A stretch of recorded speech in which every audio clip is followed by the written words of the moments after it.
मेरे मरने के बाद मेरी कहानी लिखना, गमों में डूबी हुई मेरी जिंदगानी लिखना, लिखना कि मेरे होंठ हंसी को तरसे, कैसे बहता है आँखों से पानी लिखना, लिखना कि मुझे किसी से मोहब्बत हुई थी और फिर इस मोहब्बत में हुई नाकामी लिखना।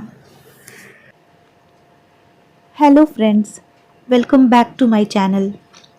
आई होप कि पार्ट 4 जो है मेरी लाइफ स्टोरी का, ये देखने से पहले आप लोगों ने पार्ट 1, पार्ट 2 और पार्ट 3 ज़रूर देख लिया होगा मेरी लाइफ स्टोरी वाला व्लॉग।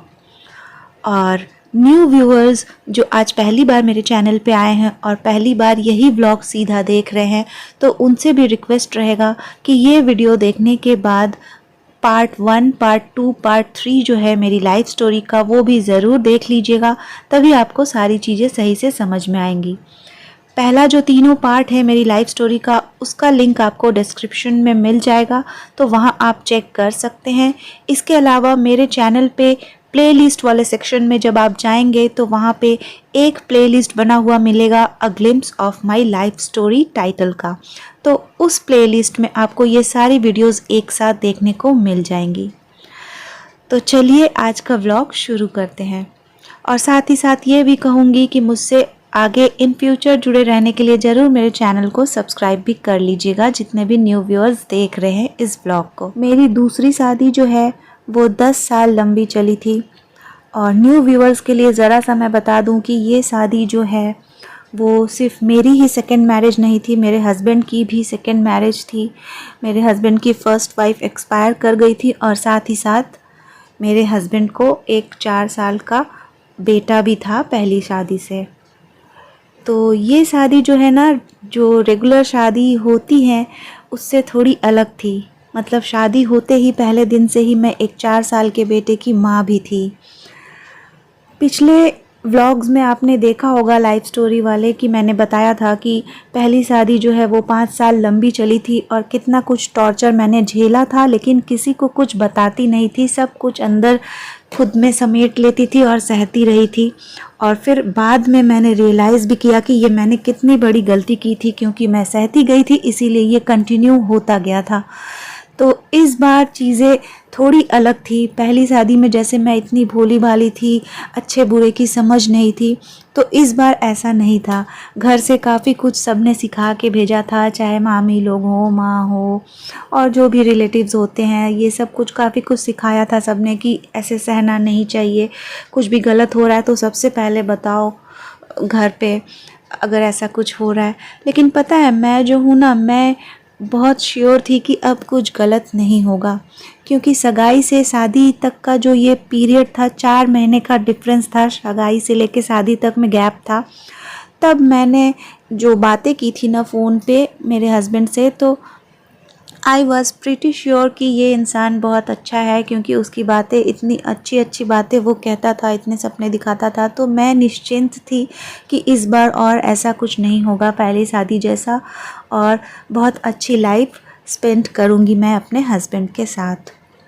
लेकिन यहाँ भी जो है ना, फिर थोड़ा कुछ गलत होना शुरू हो गया था। और पता है मुझे है ना, बताने की ज़रूरत भी नहीं पड़ती थी कि मैं अपने घर पे बताऊं कि ऐसा कुछ गलत मेरे साथ हो रहा है। ये इसलिए क्योंकि मेरा जो हस्बैंड था वो खुद ही कंप्लेन करते फिरता था, हर कुछ ये वो कुछ ना कुछ उसे दिक्कत होती थी।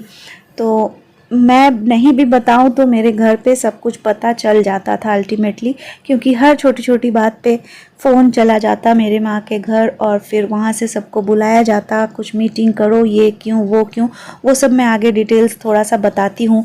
10 साल लंबी शादी थी ना, तो इतना कुछ व्लॉग में बताना पॉसिबल नहीं है, लेकिन फिर भी जितना पॉसिबल होगा उतना तो मैं ज़रूर बताऊँगी। तो देखिए पहले दिन से ही ना मैंने डिफरेंस नोटिस किया। डिफरेंस इन द सेंस कि सगाई से शादी तक के पीरियड में जो इंसान मुझसे बात करता था, जिस तरह की बातें वो करता, उससे कुछ अलग ही वो इंसान मुझे दिखा जब फिज़िकली मैं वहाँ पे रहने लग गई। छोटी छोटी चीज़ों पे ही इश्यूज़ हो जाते थे, ऐसा कुछ बड़ी बड़ी बातें हों ऐसा कुछ नहीं है। जैसे कि कुछ कुछ बताऊं, जैसे शादी के पहले दिन ही जब मैं ससुराल में गई तो मम्मी पापा ने मुझे मेरे पर्स में 7,000 रुपीज़ दे दिया था कि ऐसे कुछ अपने पास पर्सनल पैसे भी रखो। तो मेरे पर्स में है वो चीज़, लेकिन हर चीज़ की ना जैसे तलाशी ले रहे थे वो लोग, जो मेरी मदर इन लॉ थी और मेरे हस्बैंड थे, ये लोग सब। तो एक ट्रंक होता है बड़ा सा, जो बॉक्स होता है जिसमें सब अपना सामान मैं लेके गई हुई थी, कपड़े वगैरह, साड़ीज़, स्लीपर्स, जो भी होता है, जो कुछ भी सामान लड़की अपना लेके जाती है, तो वो सारी चीज़ें किसी को देखने का कोई मतलब ही नहीं है। उसमें तो ऐसा कुछ डाउरी वाला सामान नहीं है, लेकिन फिर भी वो सब खोल के एक एक चीज़, मतलब कितनी जूतियाँ, कितनी चप्पलें मैं लेके गई हूँ, अलग अलग ड्रेसेस के साथ मैच कर करके मैं ख़रीद के ले गई थी। हर एक चीज़ वो लोग सब कुछ चेक किए। पर्स में 7,000 रुपीज़ है, पर्स खोल के चेक किए, और जैसे ही दिखा कि 7,000 रुपये पर्स में है तो वो पूरा का पूरा निकाल लिए। तो फिर मैंने, ऐसा नहीं है कि मैं पहली शादी के जैसा चुप रह के बस चुपचाप रह जाऊँ, ऐसा नहीं। मैंने बोला कि वो तो मेरे पैसे हैं, उसको क्यों निकाल रहे हैं आप मेरे पर्स में से, वो मम्मी पापा ने मुझे दिए हैं, मेरे पर्सनल पैसे हैं। तो कहने लगा कि ठीक है अभी मैं निकाल रहा हूँ, बाद में कभी तुम्हें दे दूँगा, मुझे ज़रूरत है। तो फिर इसके आगे अब क्या बोलेंगे। तो मेरे पूरे पैसे ले लिए, मतलब इसके बाद फिर मेरे पास कुछ भी नहीं, ज़ीरो हो गया पैसा। और ऐसा तो था नहीं कि मैं कोई जॉब करती थी या कुछ मेरा इनकम था कि मुझे सैलरी या पेमेंट कुछ भी मिल जाएगा फिर नेक्स्ट मंथ तो मेरे पास पैसे आ जाएंगे, ऐसा तो था नहीं। अब मेरे पास ज़ीरो पैसे थे, और पैसे मेरे पास तभी आ सकते थे जब कोई मुझे दे दे, चाहे हस्बैंड दे या मम्मी पापा दे, अदरवाइज़ मेरे पास पैसे कुछ भी नहीं। मैं जो हूँ एक ऐसी फैमिली से बिलोंग करती थी जहाँ सारे लोग बिजनेस करने वाले ही थे। हमेशा से मैंने देखा था, किसी का भी जॉब वगैरह करने का ऐसा कुछ था नहीं। और जहाँ मैं शादी करके गई वहाँ पे रेलवे की जॉब थी, और फिर जहाँ रहना था वो भी रेलवे क्वार्टर था।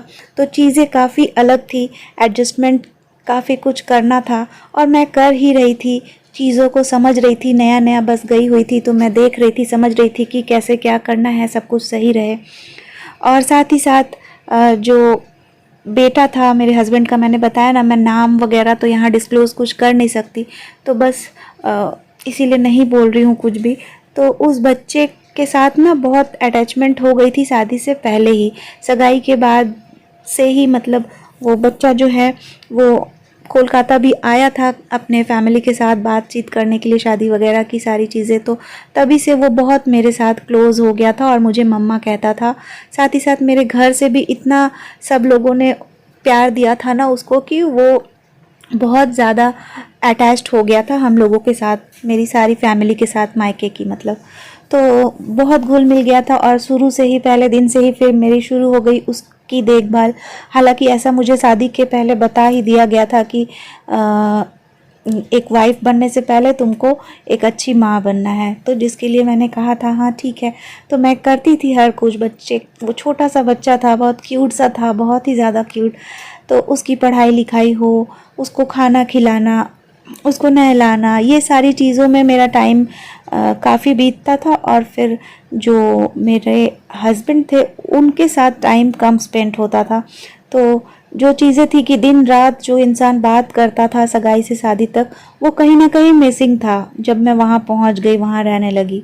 तो काफ़ी कम टाइम बातें होती, और मैक्सिमम टाइम मेरा मेरे बेटे के साथ ही बीतता था। इतनी सारी चीज़ें हैं ना कि कौन सा बताऊं और कौन सा छोड़ूं, क्योंकि व्लॉग में सब बता ही नहीं पाऊंगी। लेकिन चलिए बताते हैं कुछ कुछ बातें। देखिए, मेरे हस्बैंड की जो पहली वाइफ से शादी हुई थी वो एक लव मैरिज थी, वो एक बंगाली लेडी थी।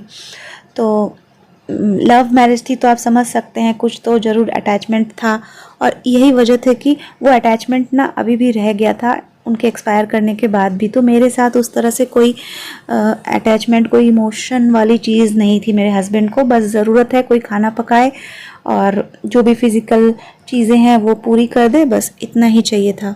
तो कंपेयर भी काफ़ी कुछ होता था कई बार, कैसे कितना कुछ बताऊंगी। कंपेयर होना, लाइक अगर मैं अपने हस्बैंड को टच कर रही हूँ अपने हाथ से, तो फिर उसमें होगा कि तुम्हारा हाथ गर्म क्यों है। मेरी जो वो वाइफ थी, पहली वाली वाइफ, उसका हाथ तो ठंडा ठंडा रहता था तो कितना अच्छा लगता था। अब सोचिए ये कोई पढ़े लिखे लोगों की हरकत है, ऐसी कोई बात बोलेगा। फिर ऐसे ही, क्योंकि वो बंगाली थी तो जाहिर सी बात है बंगाली खाना शायद बहुत अच्छा बनाती होंगी, तो कंपेयर होता कि तुम तो बंगाली खाना अच्छा बना ही नहीं पाती हो, मतलब अपने कास्ट का जो खाना है वो अच्छा बनाती हो, बंगाली फूड बनाना नहीं जानती, उतना टेस्टी नहीं होता है तुम्हारा। इस तरह से हर चीज़ में कंपेयर होता था कि मतलब इस लेवल तक, हल्का सा मैं बता रही हूँ, इस लेवल तक कंपेयर होता था। वो जो थी वो थोड़ी सांवली रही होंगी, और क्योंकि मैं गोरी थी तो मुझसे एक्सपेक्टेशन थी मेरे हस्बैंड की कि मैं गोरी हूँ तो मेरे बॉडी पार्ट्स जो हैं वो फॉरेनर लोग के जैसे होंगे, कुछ पिंक होगा। होप यू अंडरस्टैंड क्या मैं बोलना चाह रही हूँ। लेकिन उनको बहुत डिसअपॉइंटमेंट हुई थी, क्योंकि नहीं थी मैं फॉरेनर जैसी उतनी सुंदर। अब इंडियन लोग अलग ही होते हैं फॉरेनर से, ये तो हर कोई जानता है। तो मतलब इस लेवल की चीज़ें एक्सपेक्ट करके बैठा था वो इंसान, सोचिए। तो फॉरेनर से ही शादी करनी थी, फिर मिलता सब कुछ पिंक एंड क्या बोलूँ, मतलब अभी सिचुएशन ऐसा है ना, गाली देने को मन करता है, सच कह रही हूँ। ऐसा घटिया इंसान।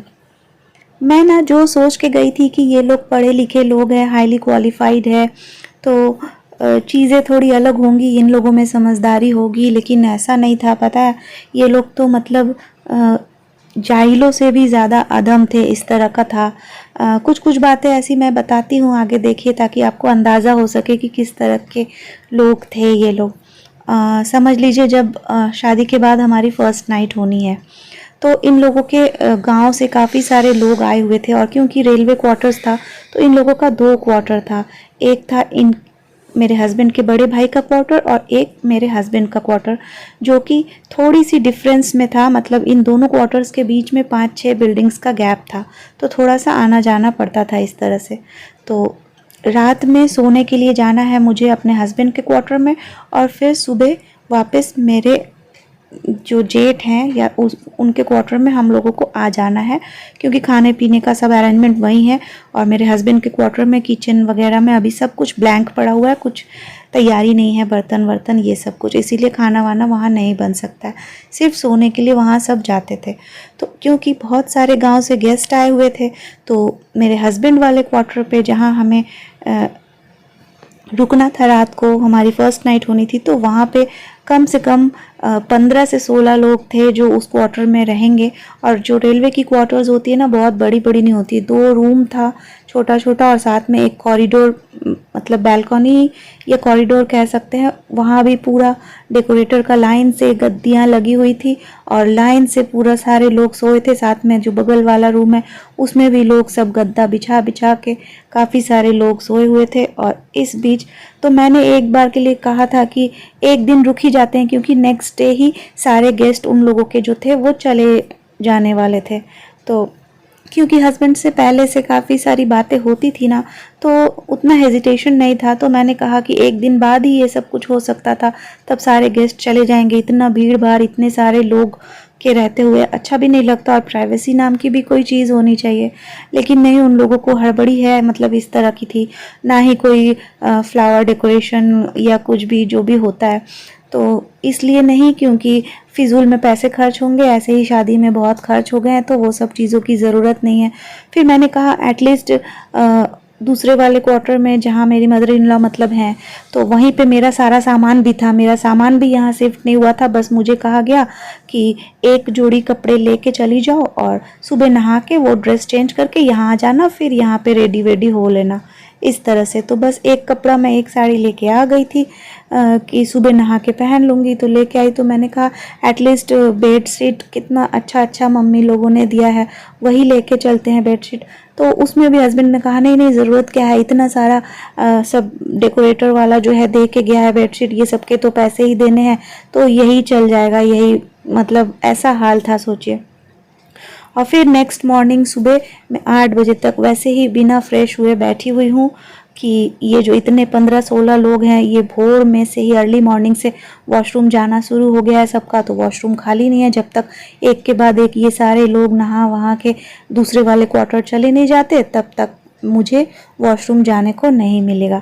तो मतलब इतना ऑकवर्ड ये सारी चीज़ें, ये एक दिन रुक जाने से ये सारे गेस्ट चले जाते तो कितना अच्छा होता, लेकिन फिर ज़्यादा मैं बोल भी नहीं सकती, अब नई नई ही हूँ तो इतना तो नहीं बोल सकती, जितना बोलने लायक था बोली, लेकिन फिर भी उन लोगों ने नहीं सुना, तो अब क्या किया जाए, इस तरह का था। तो मैंने जितना देखा ना कि इन लोगों को जो है ना, मतलब शादी इसलिए करनी थी, एक बहू इसलिए चाहिए थे कि जो उस बच्चे को संभाले, बच्चे को अच्छी परवरिश दे, उसको पढ़ाए, उसकी ट्यूशन टीचर भी बने, उसकी नैनी बने। और इसके अलावा मेरे हस्बैंड को भी कोई वैसा अटैचमेंट जो होगा वाइफ से, ऐसा कुछ नहीं था। प्यार व्यार वाली चीज़ जो होती है, एक दिल का रिश्ता, उस तरह की चीज़ नहीं थी। बस इसलिए चाहिए, हाँ, खाना वाना पका के कोई खिलाए और जो भी शारीरिक ज़रूरतें हैं वो पूरी करे, बस इतने के लिए ही एक लड़की की ज़रूरत थी इन लोगों को। और जो कि इसी वजह से मुझे शादी करके ले गए थे, तो यही चल रहा था। अफेक्शन जो होता है, कुछ ऐसा कुछ भी नहीं दिख रहा था। तो जो भी बातें होती थी मैं बोलती थी कि पहले तो इतना सब कुछ आप लोग बोलते थे, ऐसे करोगे वैसे करोगे, और अभी क्या हो रहा है। ऐसी और भी काफ़ी वियर्ड सी चीज़ें होती थी जो मैं आगे बता रही हूँ आप लोगों को। व्लॉग देखिएगा आप लोग, तब आप समझेंगे। लेकिन उससे पहले छोटी छोटी घटनाएं जो कुछ है वो बताती हूँ, सिंपल सी चीज़ें।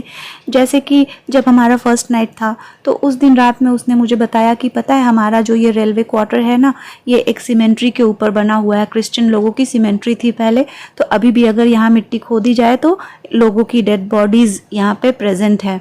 अब ये सुन के तो किसी को भी डर लगेगा, तो मुझे भी डर लगा, नई जगह है।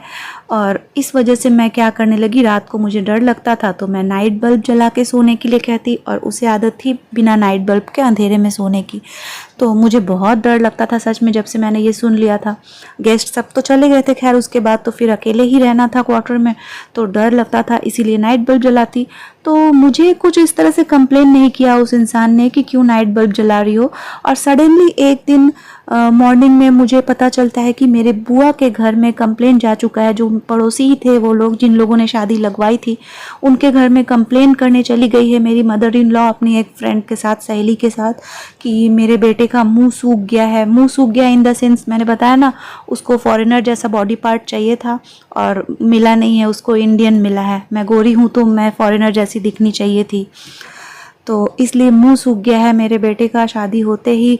और परेशान करती है उसकी वाइफ, उसको नाइट बल्ब जला देती है। मेरे बेटे का जॉब ऐसा है कि नाइट शिफ्ट ड्यूटी रहती है, उसकी नींद ठीक से नहीं होती नाइट बल्ब के लिए। मतलब कितनी सारी चीज़ें, मैं शॉक्ड हो गई हैं। ये इंसान मुझसे तो नहीं बोला कि नाइट बल्ब मत जलाओ या मुझे दिक्कत हो रही है या कुछ है, और जाके अपनी माँ को इतना सब कुछ कंप्लेन किया, और माँ भी वैसी चली गई सीधा बुआ के घर। और फिर ये सारी छोटी छोटी चीज़ों के लिए मेरे माँ के घर कोलकाता फ़ोन चले जाता, आपकी बेटी है ऐसे कर रही है, वैसे कर रही है, लाइट जला के सोती है। सोचिए, मतलब आप सोच सक रहे हैं, एक नई दुल्हन अभी अभी आई हूँ, और अगर आप ऐसे भूत प्रेत की बात बता देंगे, सीमेंट्री के ऊपर घर है, तो किसको नहीं, अच्छे खासे इंसान को, बहादुर इंसान को भी डर लगेगा। तो मैं तो ऐसे ही थोड़ी डरपोक थी, तो मुझे डर नहीं लगेगा क्या। और बस नाइट बल्ब जलाने को मैंने बोला था, ये तो नहीं कि मैं ट्यूबलाइट जला के सो रही हूँ। अजीबोगरीब लोग थे सच्ची, बहुत परेशान थी, लेकिन अब कुछ किया नहीं जा सकता था। सारी चीज़ों को लेकर एडजस्ट करके ही चल रही थी, क्योंकि जानती थी एक बार ऐसा हो चुका है और दोबारा ऐसा कुछ मैंने सोचा भी नहीं था। ऐसा कुछ सोचना भी, इंसान डर जाए, दूसरी बार थोड़ी ऐसा कुछ हो सकता है। तो अब जो है जैसा है बस एडजस्ट करके चलना है। तो इसी तरह से टाइम बीत रहा था। इसी तरह का एक और किस्सा हुआ कि उन लोगों के घर पे, पता है, मैंने देखा कि मतलब जो मेरे हस्बैंड की फर्स्ट वाइफ थी वो एक्सपायर कर गई, तो उचित क्या था कि उनके जो भी पुराने कपड़े वगैरह थे वो सब लोग डिस्कार्ड कर देते हैं, फेंक देते हैं या किसी को दान में दे देते हैं। लेकिन यहाँ पे सीन क्या था पता है, एक एक उनकी साड़ियाँ, एक एक सूट, स्वेटर, साथ में जो भी आर्टिफिशियल ज्वेलरीज होती है, मंगलसूत्र, बैंगल्स, कांच की चूड़ियाँ, यहाँ तक कि सैनिटरी नैपकिन, इतना सब कुछ सब एक अलमारी में भर के रखा हुआ था। मतलब मेरे जो हस्बैंड की फ़र्स्ट वाइफ का भी एक अलमीरा था, उसमें ये सारी चीज़ें रखी हुई, फेंके नहीं है ये लोग। और मुझसे उम्मीद कर रहे थे कि वो सारी चीज़ें मैं पहनूं, मैं यूज़ करूं। तो मैं तो ये करने वाली नहीं थी, क्योंकि मैंने बोला ना, फर्स्ट मैरिज में तो सब कुछ चुपचाप मुंह बंद करके मैं सहते रहती थी। लेकिन इस बारी ये चीज़ मैंने कहा कि नहीं, मैं किसी मरे हुए इंसान के कपड़े तो मैं हरगिज़ नहीं पहन सकती। मेरे इतने भी बुरे दिन नहीं आए, और अभी तो मेरी नई नई शादी हुई है, तो मेरे पास बहुत सारे कपड़े हैं। मेरे मम्मी पापा ने इतने सारे कपड़े दिए हैं कि मेरे पास कपड़ों की कोई कमी नहीं है कि मैं किसी मरे हुए इंसान के कपड़े पहनूंगी। तो मैंने मना कर दिया था। अब ये मैंने क्योंकि मना कर दिया था पहनने के लिए, इस बात से ये लोग बहुत ज़्यादा नाराज़ हो गए थे, मेरी मदर इन लॉ भी और मेरे हस्बैंड भी। तो इस वजह से ना क्या हुआ था, मेरे फिर से मम्मी पापा के पास कंप्लेन किया था कि आप लोग यहाँ आइए, मीटिंग करना है, कुछ फैसला करना है, बहुत कुछ भयंकर गलती कर दी है आपकी बेटी। तो एनीवेज़ मुझे नहीं लगता कि मैंने कुछ गलत किया था। आप बताइए, कोई मरे हुए इंसान का कपड़ा कौन पहनता है। तो फिर मेरे पापा बुआ सबको लेके ये लोग फिर बैठे मीटिंग करने के लिए। पापा भी परेशान, अंदर ही अंदर सबको ही समझ रहा है कि ये लोग को, लेकिन अब लड़की वाले हैं ना तो उतना उस तरह से बोल नहीं सकते, कुछ सुन रहे हैं बस इन लोगों की बकवास। मेरी मदर इन लॉ बोल रही है कि क्यों नहीं पहनेगी, बोलिए ये सब कपड़े क्या बहुत पुराने हैं, थोड़े दिन की तो उन लोगों की शादी थी, उसकी डेथ हो गई, सब नई नई ही साड़ियाँ हैं, बहुत ज़्यादा बार पहनी हुई नहीं है, सूट सब भी देखिए इतने अच्छे अच्छे हैं, क्यों नहीं पहनेगी, ये सब क्या हम लोग फेंक देंगे। तो पापा जो है ना बस चुप रहते थे, क्योंकि वो बोल भी नहीं सक रहे हैं, लड़की वाले हैं ना, लड़की के पिता कैसे ज़्यादा कुछ बोलेंगे, ये बात थी। तो वो चुपचाप सब कुछ सुन रहे हैं और मुझे लेकिन बहुत गुस्सा आ रहा था कि मैं तो नहीं पहनूंगी। मैं ना ये सब कुछ टॉलरेट करते करते ना अंदर से फ्रस्ट्रेट हो रही थी कि पहली शादी में ये सब हुआ ही था और अभी मैं सोच के आई अब सब कुछ अच्छा होगा, लेकिन अभी फिर से वही सारी चीज़ें हो रही हैं, थोड़ी अलग तरीके की हैं, हालांकि मार पिटाई वाली बात नहीं थी, लेकिन ये सारी चीज़ें भी तो एक मेंटल स्ट्रेस देती है ना। तो मुझे अंदर ही अंदर बहुत गुस्सा पनप रहा था अब धीरे धीरे, और मैं उतना अब जो सह जाऊंगी वो करूंगी, वो सारी चीज़ें, वैसी लड़की अब मैं नहीं थी, धीरे धीरे मैं चेंज हो रही थी।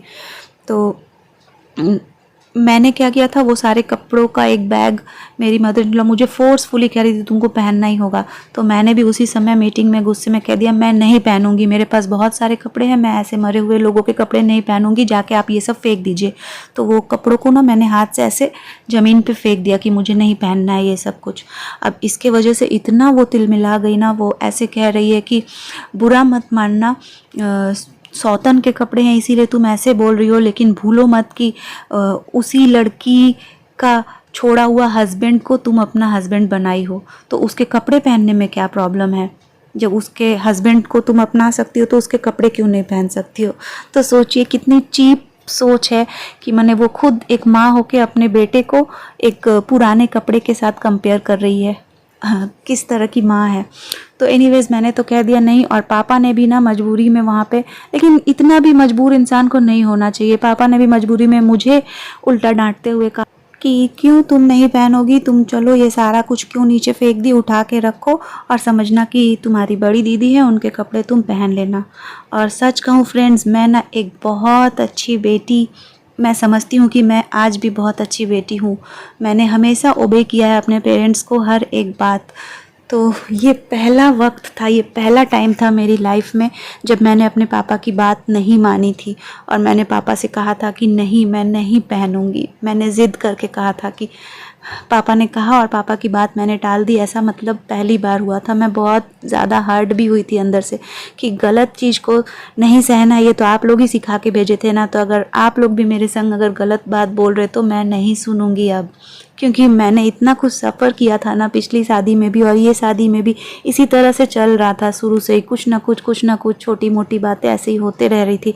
तो अंदर से बहुत फ्रस्ट्रेशन बन गया था, समझ ही सकते हैं आप। बार बार अगर एक ही चीज़ हो किसी इंसान के साथ, कोई कितना भी सहेगा, कितना एडजस्ट करेगा, तो वो सब अंदर से ना एक गुस्सा बन के फूट रहा था। मैं कह रही थी मैं तो नहीं पहनूंगी, मैंने पापा की बात भी टाल दी थी। खैर इसके बाद क्या हुआ ना, इस चीज़ का गुस्सा मेरी मदर इन लॉ और मेरे हस्बैंड ने कैसे निकाला पता है। वो एक दिन था और उसके बाद 10 साल की शादी थी, एक भी साड़ी एक भी सूट मुझे ख़रीद के नहीं दिया उन लोगों ने, क्योंकि मैंने जो कह दिया था ना कि मेरे पास कपड़ों की कोई कमी नहीं है, मेरे पास बहुत कपड़े हैं, मैं मरे हुए इंसान के कपड़े नहीं पहनूंगी। तो बस यही वजह थी कि 10 साल की शादी में एक साड़ी मुझे नहीं मिली उन लोगों से ख़रीद के। इस तरह से उन लोगों ने अपना गुस्सा निकाला। और एनीवेज पापा फिर जब मीटिंग के बाद चले गए तो बाद में पीछे से बुआ ने फ़ोन करके मुझे अलग से कहा कि सबके सामने नहीं बोल सकते थे बेटा, तुम्हारे पापा भी बोल के गए हैं कि अब मेरे बाद जो मेरे भाई की शादी भी तय होनी है, मतलब जल्दी ही तय हो गई थी भाई की शादी मेरे शादी के बाद, तो पापा इसलिए उन लोगों के सामने कुछ नहीं बोल पा रहे थे कि वो लोग नाराज़ हो जाएंगे तो फिर भाई की शादी में नहीं आएंगे तो फिर लोगों के सामने क्या बोलूं। मतलब घूम फिर के हर कुछ आता है। सोचिए हमारी सोसाइटी में कितना प्रेशर होता है एक बेटी के माँ बाप के ऊपर कि लोग क्या कहेंगे, लोग क्या कहेंगे, इसलिए सहते जाओ, दबते जाओ, बेटी को ही कॉम्प्रोमाइज़ करने को बोलो, बेटी को एडजस्ट करने को बोलो, वरना वही जो घिसा पिटा एक लाइन है ना, लोग क्या कहेंगे। तो ये लोग हैं कौन फ्रेंड्स, बोलिए। हम और आप से ही तो समाज बनता है ना।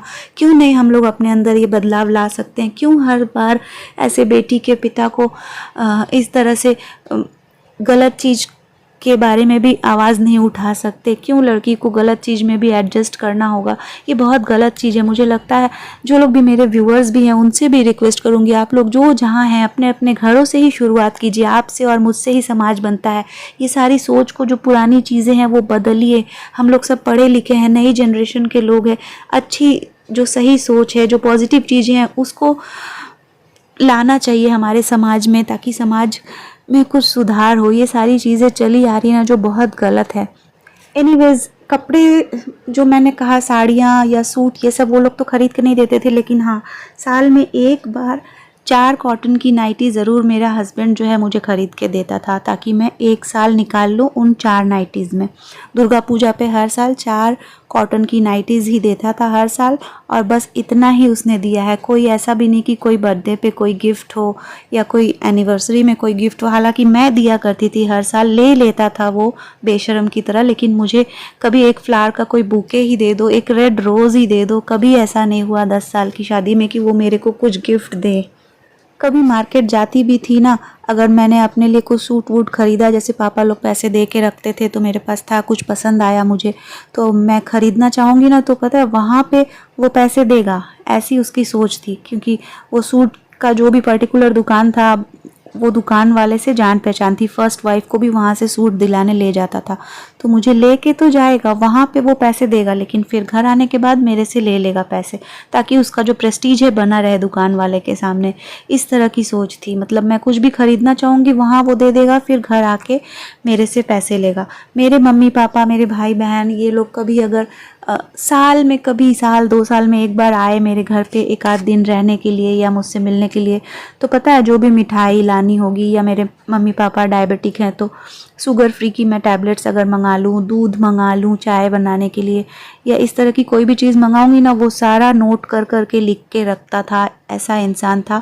और जब मेरे पेरेंट्स चले जाते उसके बाद वो लिस्ट मुझे पकड़ा देता, देखो तुम्हारे पापा लोग आए थे तो ये मिठाई इतना आया है, इतना दूध आया है, इतना ये आया वो आया, ये सारा कुछ हुआ है, वो सब कुछ मुझे देना पड़ता था। सोचिए, सोच सक रहे हैं आप कितना घटिया इंसान था वो सब कुछ मैं उसको देती थी और वो लेता भी था। फ्रेंड्स, व्लॉग जो है ना ऑलरेडी देखिए 30 मिनट्स होने जा रहा है, लेकिन अभी काफ़ी कुछ है जो बताना बाकी है, तो मुझे फिर से एक पार्ट बनाना होगा, ख़त्म नहीं हो रहा है।